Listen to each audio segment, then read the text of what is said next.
toolset to, toolset.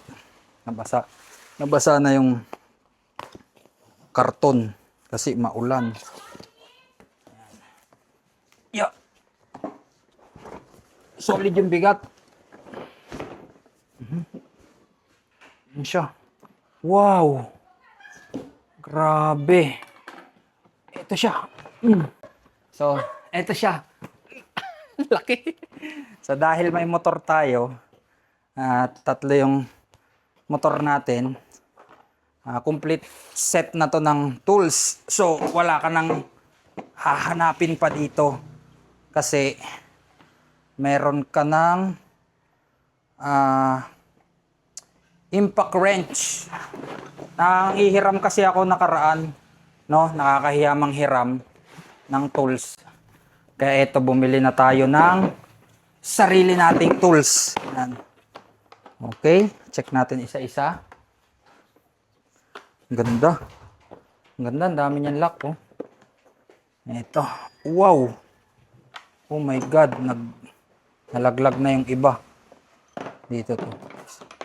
Ito yung masakit sa ulo kapag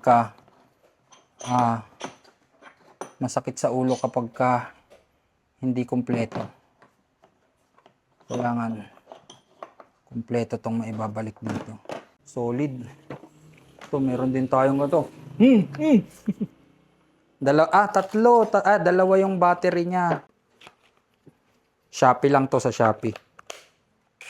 Wow, shit. Paano to? Reverse.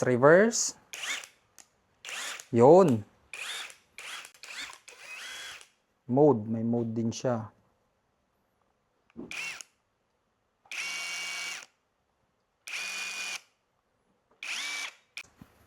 Set ng screw, andito rin.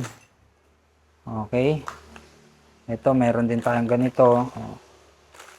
Lahat ng sizes, meron. Ayan. Diba? Tapos, pag itatago mo na siya, syempre, lalapag mo yan. Tapos ito, diba? Nakabox na siya. Hindi ka na mahihirapan.